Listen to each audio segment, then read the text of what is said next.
Hey, yeah, the last lock in the package that Paul Springett kindly gave to me is this bike lock. It's a Ming Tay U-shaped bike lock, and it is a tubular lock. Now, I've been struggling to open this because the dimensions of it seems a little bit different to some of the other tubular locks, where the tubular impressioning tool fits in the other locks quite easily. This one is slightly different, and I've tried the different ones, and I've measured the distance, and what I've had to do, I've had to use this one, the 7.5 one, and I've had to put in the little bar because it didn't have that before. The kit, the Huck tool set, came with extra bands, some smaller ones. I put on the smaller ones because this is such a tight fit that it was starting to move some of these picking needles.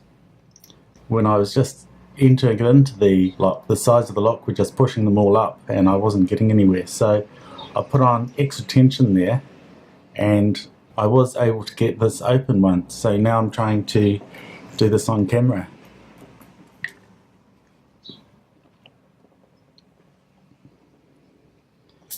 Okay, so I want to put this in, push it in and to the right.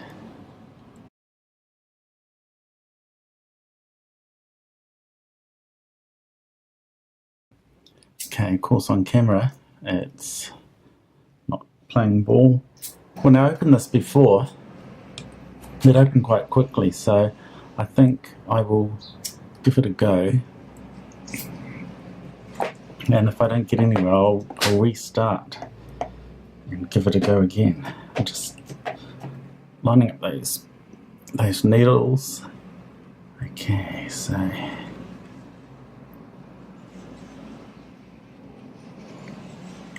put it in. There we go.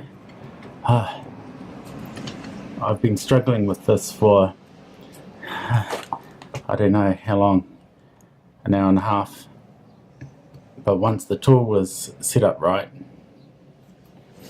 it opens that quickly once you know what you're doing. Phew, opened. Oh yeah, so I put it like that on an angle.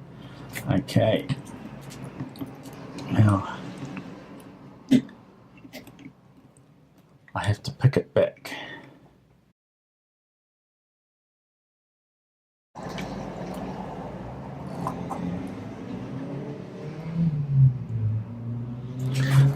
Okay, this pin here has bent. I bent one of the other ones too.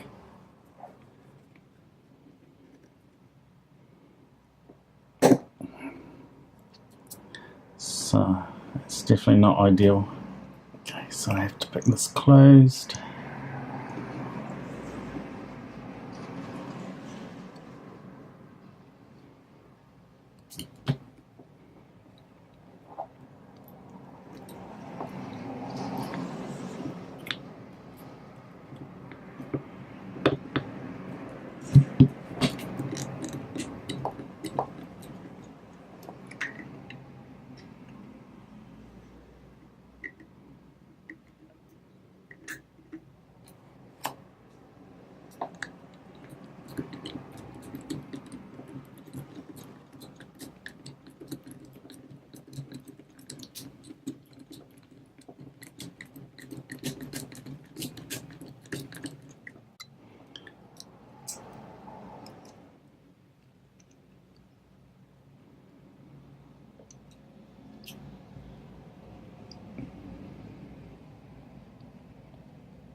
Okay, I finally got that closed again. As you can see, picking this with the tensioning tool, sometimes it's faster than others, but it certainly did help when I put on more tension around here using my smaller bands, and also putting in that guide. And you can see it's not ideal. I've bent a couple of these little guides. Another thing I wanted to show you about this lock, when I tried to manually pick it, you know how I was saying the dimensions of this doesn't seem to be quite the same. It seems to be sort of in between sizes, and with this it's not quite right for this. When I put it in here, it sort of just goes on past and it can't grab any tension, so I couldn't use this tool either. So it's a non-standard size, and instead of the 7.8 I had to use the 7.5, but I was able to finally get there. I want to say thank you to Paul Springett. I finally managed to pick all the locks that he kindly gave me, and it took me a long time to get through them. Thank you, Paul.